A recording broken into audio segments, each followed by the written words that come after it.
본문은 야고보서 저자의 탄식입니다. 허탄한 사람아. 내용은 행함이 없는 믿음, 헛된 믿음, 죽은 믿음을 말합니다. 누가복음 24장의 본문에 탄식, 가 나옵니다. 한글 번역에는 없고 제 영어 번역에는 있습니다. 예수님이 십자가 지시고 무덤에 계신 지 사흘째 되는 날 새벽이 됩니다. 막달라 마리아와 다른 마리아가 예수님의 무덤으로 갑니다.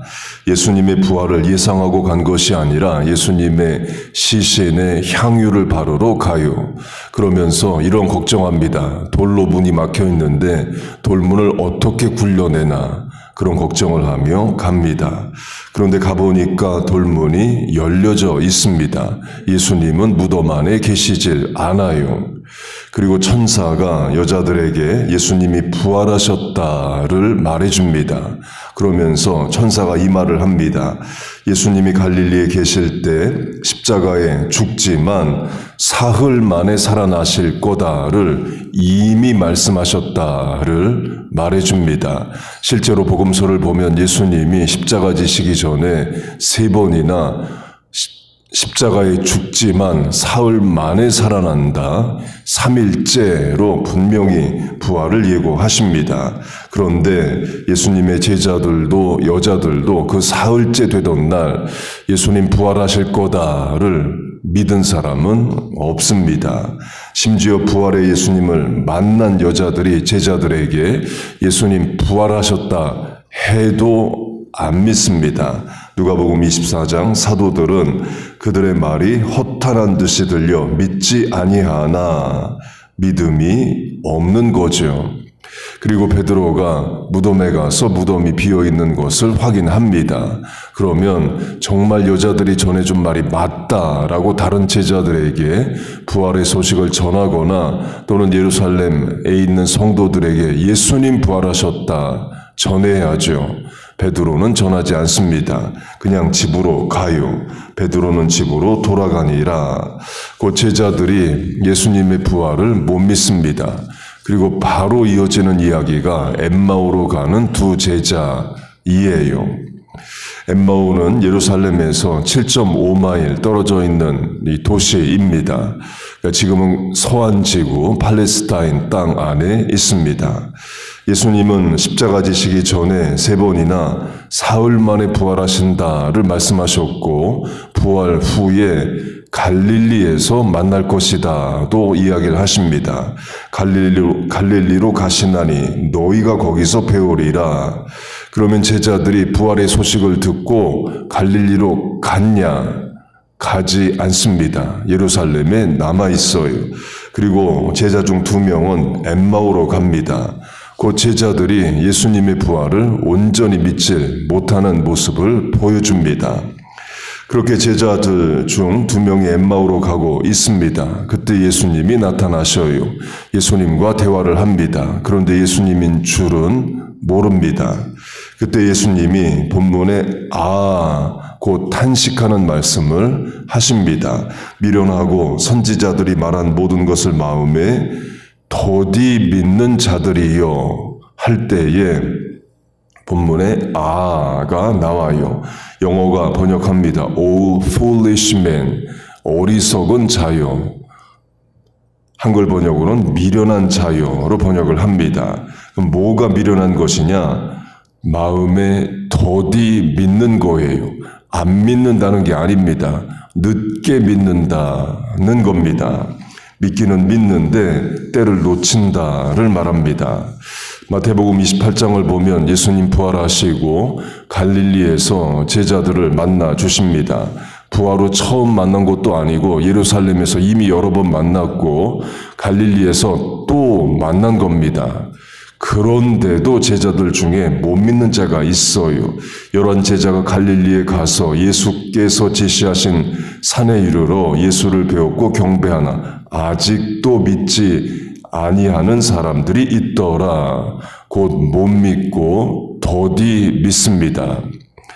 도마도 마찬가지이죠. 다른 제자들이 부활의 예수님을 먼저 만납니다. 그리고 도마에게 우리가 부활의 예수님을 만났다 전해줍니다. 도마는 못 믿습니다. 8일 뒤에 예수님 다시 나타나셨을 그때에 믿어요. 더디 믿는 거죠. 이렇게 늦게 믿는 것에 대해 예수님은 탄식하십니다. 세상 말로 하면 지연된 정의는 정의가 아니다. Justice delayed is justice denied. Justice delayed is injustice. 지연된 정의는 불의다는 말을 합니다. 한국 속담으로 하면 소 잃고 외양간 고쳐야 의미 없다와 같아요.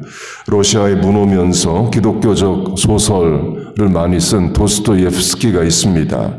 젊을 때 황제가 있을 때에 황제를 비난하는 글을 쓰고 허가받지 않은 인쇄소를 운용하면서 반정부 글을 썼습니다. 8개월을 붙잡혀서 감옥에 있다가 사형당하는 날이 됩니다. 사형당하기 직전에 황제가 보낸 사신에 의해서 사형이 면해집니다. 그러니까 이 사건이 도스토옙스키의 남은 인생에 큰 영향을 미칩니다. 그러니까 죽음 직전까지 갔다가 살아나온 경험이에요. 그런데 예를 들어서 황제가 보낸 사신이 우리식으로 하면 자동차 타고 오는데 길이 막혀서 또는 오다가 자동차가 고장나서 늦게 도착을 합니다. 그러면 도스토옙스키는 이미 죽어 있습니다. 사신은 사형 집행 전에 와야 됩니다. 그래서 지연된 정의는 정의가 아니다라고 말을 해요. 탕자도 마찬가지입니다. 하늘과 아버지께 죄를 지었다. 자기 입으로 말할 정도로 깨닫습니다. 그러면 아버지께 돌아가야죠. 그런데 돌아가 보니까 아버지는 돌아가시고 없어요. 형이 농장의 주인을 합니다. 형은 탕자를 안 받아줍니다. 아버지 살아계실 때 늦지 않을 때에 돌아가야 됩니다.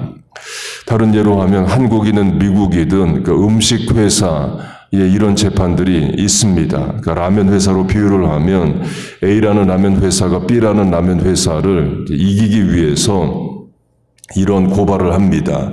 B 라면 회사가 몸에 안 좋은 재료를 쓰면서 국민을 속이고 있다. 그리고 언론에 알려요.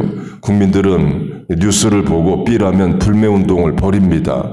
B라면 회사가 그건 무고다, 사실이 아니다라고 해서 또 법원에 A라면 회사를 고소합니다. 그리고 재판이 진행되죠. 재판이 한두 달 안에 안 끝납니다. 그러니까 몇 년씩 걸려요. 결국 A라면 회사의 고발이 잘못되었다. B라면 회사는 문제가 없다가 몇 년 뒤에 밝혀집니다. 그러나 그 몇 년 안에 B라면 회사는 이미 망해 있죠. 더디 드러나는 정의, 무죄, 억울함 해소는 소용이 없을 때가 많습니다. 개인의 명예도 또 국가의 어떤 선거, 시비도 마찬가지이에요. 제때 명예 회복이 안 되면, 정의가 실현이 안 되면 의미가 없습니다. 그래서 지연된 정의는 정의가 아니다라는 말을 합니다. 믿음도 마찬가지이에요. 지연된 믿음, 예수님 표현으로 하면 더디 믿는 믿음은 믿음이 아닐 수 있습니다. 단적으로 말하면 죽은 뒤에 지옥 가서 예수 믿겠다 되는 일이 아니에요. 살아있을 때 예수 믿어야죠. 신앙생활, 충성 봉사도 마찬가지입니다. 젊을 때 힘다하라 기회를 잃지 말고 너 빨리 나오라로 젊을 때 건강할 때 기회 있을 때 충성하고 봉사해야 됩니다. 나중에 시간 지나서 기회 사라지고 그때 가서는 되지도 않을 수 있습니다. 그 늦는 것이 불충이고 불순종일 수 있어요. 예수님이 엠마오로 가는 제자들에게 탄식하시면서 말씀하시는 내용이 그겁니다. 더디 믿는다 이에요. 더디라는 부사를 강조하십니다. 마귀가 쓰는 전략에 지연 전략, 딜레이 오퍼레이션이란 게 있다고 말합니다.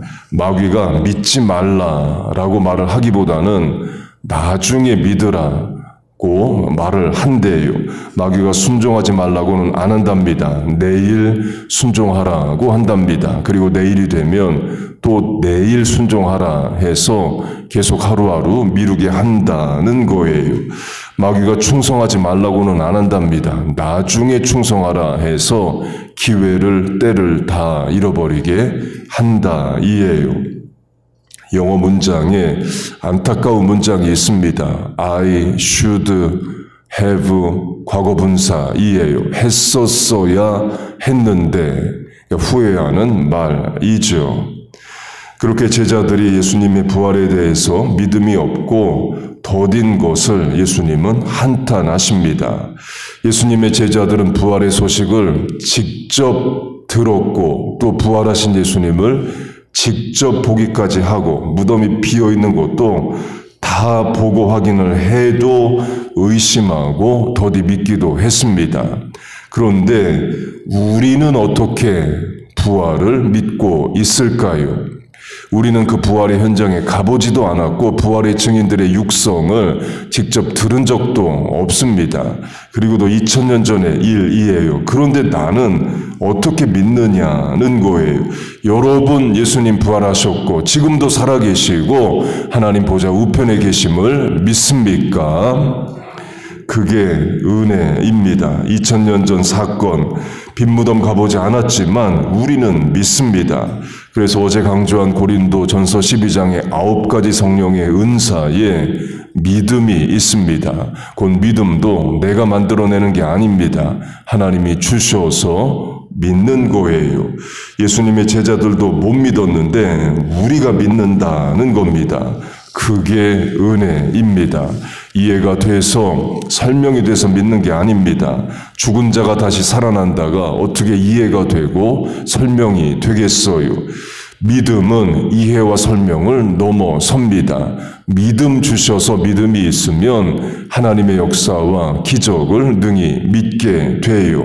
그게 은혜고 감사한 겁니다. 그런 믿음을 주신 하나님을 찬송합니다.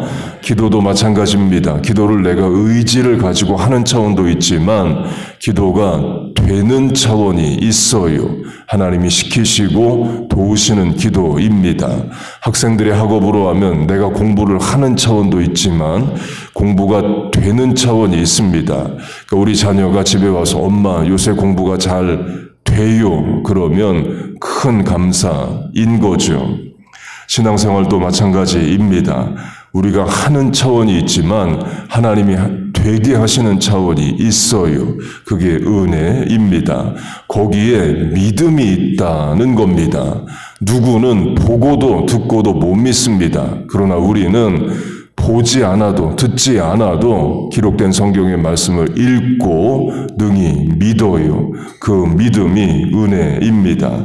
그리고 그 믿음은 오늘 우리로 하여금 실천하게 만듭니다. 행함이 있는 믿음으로 우리를 실천하게 만들어요. 이 새벽 기도의 실천이 그거죠. 하나님 살아계시고 우리의 기도를 들으십니다. 여러분 믿습니까? 그런 믿음의 실천력이 있는, 행함이 있는 믿음으로, 살아있는 믿음으로 살아가는 우리 모두 되시기를 주의 이름으로 축복하고 축원합니다. 아멘. 기도하겠습니다.